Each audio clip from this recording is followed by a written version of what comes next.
Okay. I use Robin Hood sparingly. Okay. Let me ask you, switching gears a little bit. What's up with the podcast, the Ghetto Boys podcast? You and Face ain't been on there for a minute. How y'all looking, man? What, man? Come on, man. What? Come on, man. I have to ask, yo. I'm looking. That's an album cover look he gave me. That's like James Evans look, yo. No, man. Oh man. Yeah, we just agreed to let me finish out this season, these episodes, and we'll take a look at where we are after that. Yeah, that's where we are with it. Now did you not being because I addressed the elephant in the room. The answer is yes. Go ahead. So say it again. The answer is yes. The answer is yes. That was the reason why you're not doing it. Well, ask the question so the people know. Let me ask the question.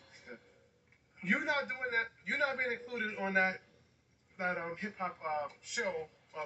The award show. The award show. Was that the trigger for the dismemberment of that show? Yep. I feel you. I felt you should have been there. This is just my opinion. This is how I feel. Regardless if you feel like that or not. And I appreciate that, there, because I'm gonna tell you something, bro. It's easy for people on the outside who are just fans and who can watch the Grammys, be entertained, and then go to sleep. Right. And don't even think about the Grammys the next day. Right. Just be gone what they like. Right. And let me be clear. I don't even fuck about the Grammys. It ain't about the Grammys. Right. It's really not about the Grammys. Right. It's about the platform. And it's about the platform, and it's the principle. Right. It's the principle of having, no matter what we think about the Grammys, what I think about the Grammys, no matter what I think about the Grammys still is the pinnacle of award shows for the music industry. Right. It is the biggest platform for the music industry. Right. Right. So when Ghetto Boys have an opportunity to perform at the Grammys and only one half performs and makes the decision to do it all by himself, then I got to take exception to that, especially when I'm the other half. Right. And I can see if, Brad would have made that music by himself. Right. He wrote all that shit by himself, and, cool. Right. But I had a heavy hand in that shit. Right. And I also,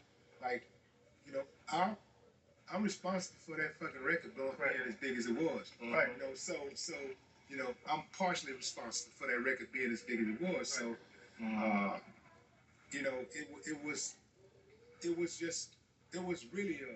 it was a major slap in the face. Right. For all these people that's running their mouths and saying, get over it and da-da-da, and, but it was still a good look. Fuck you. Right. Real talk. Fuck you in your ass. Now, because I'm going to tell you something, bro.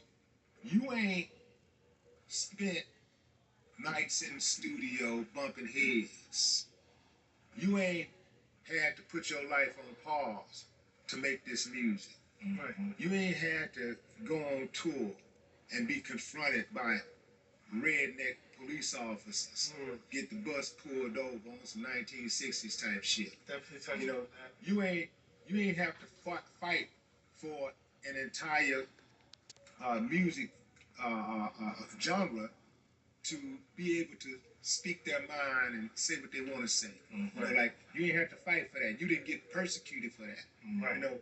You didn't get in that 15-passenger van and go city to city. Right. With 6-7 other dudes, with the luggage in the back. Right. You ain't do none of that shit. You ain't write none of them songs. Right. You ain't do none of that shit. Right. So you ain't got nothing invested in it like that. You ain't invested in it like that. Right. So it's easy for you to just drop your little shitty ass opinion and talk down, right, and move around. That's easy. Mm-hmm. But for me, who put the work in, and others like me who put the work in, who did not get an opportunity to stand on that stage and be recognized for the music that they helped build. Right. The industry. Hey man, hip hop sustained the music industry. You can say what you want to say about hip hop. That's true. Right. But hip hop is the number one genre of music. Right. Let me cut in real quick. I'll do you one even better. And this is speaking from a New York perspective of being here.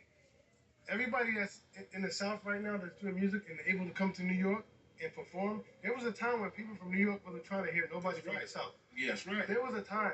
You guys broke down the gates for that. You, Master P, Luke, Outkast.